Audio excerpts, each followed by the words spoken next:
Oi, o audiobook vai começar. Se você quiser nos ajudar neste projeto, por favor, entre em apoia.se/Carlos Eduardo Valente. A partir de R$5 você pode nos ajudar a trazer um conteúdo de mais qualidade para você.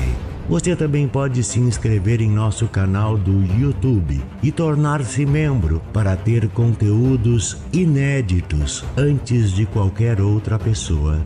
Espero que gostem do que vão ouvir. Um grande abraço a todos. Use seu fone de ouvido para uma maior imersão. Do narrador Carlos Eduardo Valente. Contato carlão50@gmail.com.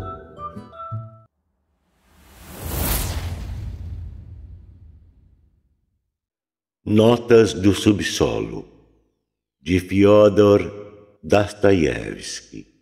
O Subsolo, parte 8. Mas essa vontade nem sequer existe, se quereis saber. Interrompeis-me com uma gargalhada. A ciência conseguiu a tal ponto analisar anatomicamente o homem que já sabemos que a vontade e o chamado livre-arbítrio nada mais são do que... Um momento, senhores. Foi justamente assim que eu quis começar. Cheguei até a me assustar, confesso. Ainda agora quis gritar que a vontade depende, diabo sabe o quê, e que talvez se deva dar graças a Deus por isto. Mas lembrei-me da ciência e me detive. E nesse instante começaste a falar. E com efeito, se realmente se encontrar um dia a fórmula de todas as nossas vontades e caprichos, isto é, do que eles dependem, por que leis precisamente acontecem, como se difundem, para onde anseiam dirigir-se neste ou naquele caso, etc., etc., uma verdadeira fórmula matemática, então o homem será capaz de deixar de desejar, ou melhor, deixará de fazê-lo com certeza. Ora, que prazer se pode ter em desejar segundo uma tabela, mas ainda no mesmo instante o homem se transformará num pedal de órgão ou algo semelhante. Pois, que é um homem sem desejo, sem vontades nem caprichos, senão um pedal de órgão? Que pensais disso? Calculemos a probabilidade. Pode tal coisa acontecer ou não? Retrucais. As nossas vontades são, na maior parte, equívocos devido a uma concepção errada sobre as nossas vantagens. Se queremos, às vezes, um absurdo completo, é porque vemos nesse absurdo, devido à nossa estupidez, o caminho mais fácil para atingir alguma vantagem previamente suposta. Bem, mas quando tudo estiver explicado, calculado sobre uma folha de papel, o que é muito possível, porquanto é de fato ignóbil e não tem sentido admitir de antemão que o homem não descubra jamais outras leis da natureza, então, naturalmente, não existirão mais os chamados desejos. De fato, se a vontade se combinar um dia completamente com a razão, passaremos a raciocinar em vez de desejar, justamente porque não podemos, por exemplo, conservando o uso da razão, querer algo desprovido de sentido e, desse modo, ir conscientemente contra a razão e desejar aquilo que é nocivo a nós próprios. E visto que todas as vontades e todos os raciocínios podem ser calculados, pois algum dia hão de se descobrir as leis de nosso suposto livre-arbítrio, então, deixando-se de lado as brincadeiras, será possível elaborar uma espécie de tabela e nós passaremos realmente a desejar de acordo com esta. Se, por exemplo, efetuados uns cálculos, me demonstrarem que, se eu fiz uma figa a uma determinada pessoa, foi porque deveria fazê-lo irremissivelmente. De tal ou qual modo, então, o que sobrará de livre em mim, sobretudo se sou um sábio e terminei um curso de ciências em alguma parte? Neste caso, poderei calcular de antemão toda a minha vida por um prazo de 30 anos. Numa palavra, mesmo que isto se arranje, nada mais teremos a fazer. Será preciso aceitar tudo de qualquer modo. E, em geral, devemos repetir a nós mesmos, sem descaso, que, impreterivelmente, em tal momento e em tais circunstância, a natureza não nos consulta, que é preciso aceitá-la tal como ela é, e não como nós a imaginamos, e se realmente ansiamos por uma tabela e um calendário, bem, e mesmo por uma retorta neste caso, que fazer? É preciso aceitar também a retorta, senão ela vai impor-se prescindindo de nós. Sim, mas nisso é que aparece, a meu ver, uma vírgula. Desculpai-me, senhores, por ter me enredado em filosofia. Isso se deu por causa de meus 40 anos no subsolo. Permiti-me fantasiar um pouco. Pensai no seguinte: a razão, meus senhores, é coisa boa, não há dúvida, mas razão é só razão e satisfaz apenas a capacidade racional do homem, enquanto o ato de querer constitui a manifestação de toda a vida, isto é, de toda a vida humana, com razão e com todo o coçar-se. E embora nossa vida nessa manifestação resulte muitas vezes em algo bem ignóbil, é sempre a vida, e não apenas a extração de uma raiz quadrada. Eu, por exemplo, quero viver muito naturalmente para satisfazer toda a minha capacidade vital, e não apenas a minha capacidade racional, isto é, algo como a 20ª parte da minha capacidade de viver. Que sabe a razão? Somente aquilo que teve tempo de conhecer. Algo provavelmente nunca chegará a saber. Embora isto não constitua consolo, por que não expressá-lo? Enquanto a natureza humana age em sua totalidade, com tudo o que nela existe de consciente e inconsciente, e, embora minta, continua vivendo. Suspeito, senhores, que me olhais com certa compaixão. Repetis que é impossível a um homem culto e desenvolvido, numa palavra, a um homem que será o do futuro, querer conscientemente algo desvantajoso para si. Isso é matemático. Estou plenamente de acordo. De fato, é matemático, mas pela 100ª vez vos repito isso. Existe um único caso, sim, apenas um, em que o homem pode intencional e conscientemente desejar para si mesmo algo nocivo e estúpido, extremamente estúpido, até ter o direito de desejar para si mesmo algo muito estúpido, sem estar comprometido com a obrigação de desejar apenas o que é inteligente. Isto é, de fato, estupidíssimo, um capricho, mas realmente, senhores, talvez seja para a nossa gente o mais vantajoso de tudo quanto existe sobre a terra, sobretudo em certos casos. E, em particular, talvez seja mais vantajoso que todas as vantagens, mesmo no caso de nos trazer um prejuízo evidente e de contradizer as conclusões mais sensatas da nossa razão a respeito de vantagens.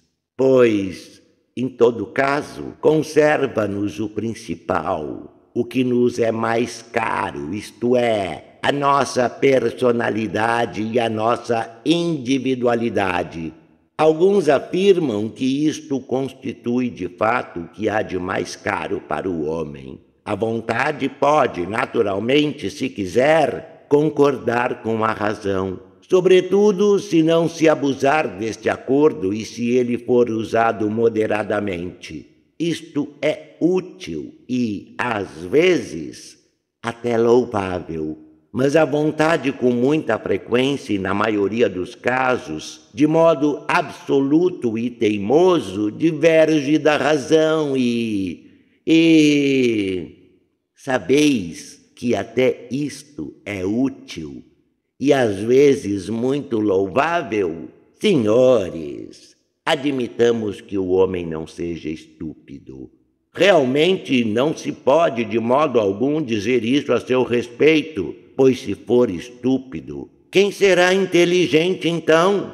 Mas ainda que não seja estúpido, é monstruosamente ingrato. É ingrato numa escala fenomenal. Penso até que a melhor definição do homem seja um bípede ingrato. Mas isso não é tudo. Ainda não é tudo. Ainda não é o seu maior defeito. O seu maior defeito é a sua permanente imoralidade. Sim, permanente. Desde o dilúvio universal até o período Schleswig-Holsteiniano dos destinos humanos. A imoralidade é, por conseguinte, também a falta de bom senso, pois há muito tempo se sabe que esta provém unicamente da imoralidade. Experimentai lançar um olhar para a história do gênero humano. O que vereis? É grandioso? Vá lá! É de fato grandioso. O que valerá, por exemplo, o Colosso de Rhodes?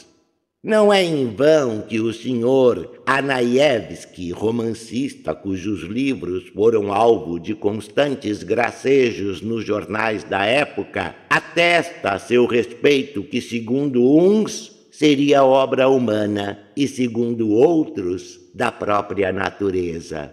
É pitoresco?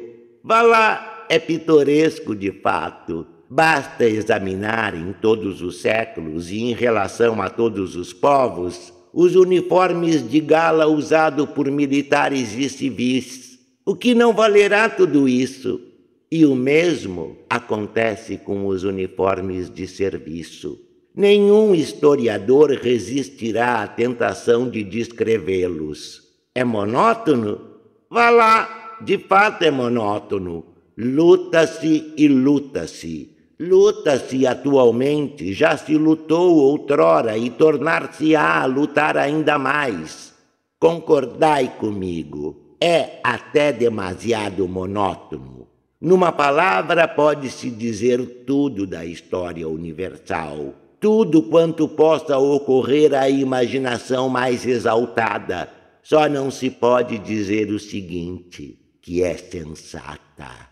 A vez de engasgar na primeira palavra. E aí está até o que a todo momento se dá. Surgem continuamente homens de bons costumes, sensatos, sábios e amantes da espécie humana, que têm justamente com um objetivo portar-se a vida toda do mais moral e sensato, iluminar, por assim dizer, com a sua pessoa, o caminho para o próximo, e precisamente para demonstrar a este que, de fato, se pode viver de modo moral e sensato. E então, é sabido que muitos desses amantes da humanidade, cedo ou tarde, às vezes no fim da existência, traíram-se, dando motivos a anedotas, às vezes do gênero mais indecente até.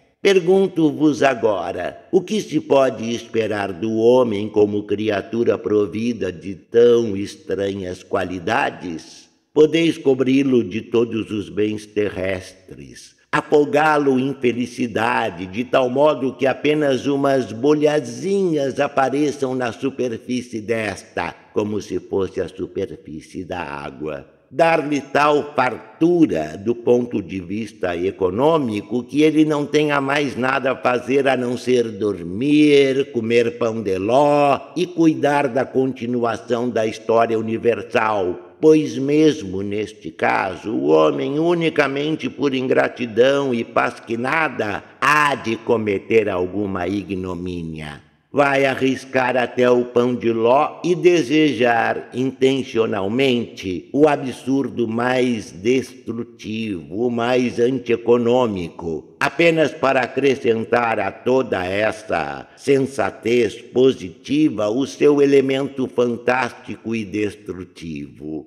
Desejará conservar justamente os seus sonhos fantásticos, a sua mais vulgar estupidez, só para confirmar a si mesmo, como se isto fosse absolutamente indispensável, que os homens são sempre homens e não teclas de piano, que as próprias leis da natureza tocam e ameaçam tocar de tal modo que atinjam um ponto em que não se possa desejar nada fora do calendário. Mais ainda, mesmo que ele realmente mostrasse ser uma tecla de piano, mesmo que isto lhe fosse demonstrado por meio das ciências naturais e da matemática, ainda assim ele não se tornaria razoável e cometeria intencionalmente alguma inconveniência apenas por ingratidão e justamente para insistir na sua posição.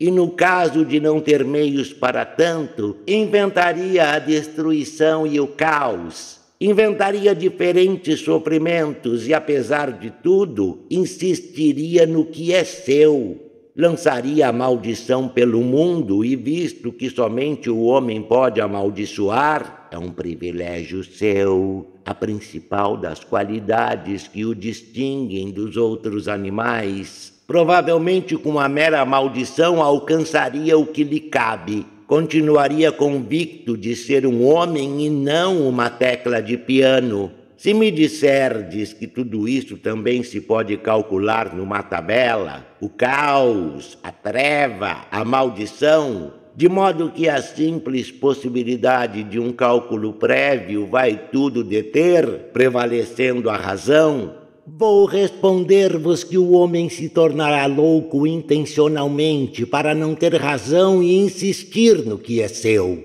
Creio nisso. Respondo por isto, pois, segundo parece, toda a obra humana realmente consiste apenas em que o homem, a cada momento, demonstre a si mesmo que é um homem e não uma tecla, ainda que seja com os próprios costados, mas que o demonstre. Ainda que seja como um troglodita, mas que demonstre. E depois disso, como não pecar? Como não louvar o fato de que isto ainda exista e que a vontade ainda dependa o diabo sabe de quê? Gritais! Gritais! Se ainda vos dignais a dirigir-me o grito, que no caso ninguém me priva da minha vontade, que todos se afanam a fim de que por si mesma, por própria iniciativa, minha vontade conhecida, com os meus interesses normais, com as leis da natureza e com a aritmética. Senhores, como é que se pode ter, no caso, sua própria vontade, quando se trata da tabela e da aritmética, quando está em movimento apenas o 2 e 2 são 4? 2 e 2 são 4 mesmo sem a minha vontade. Acontece, porventura, uma vontade própria deste tipo?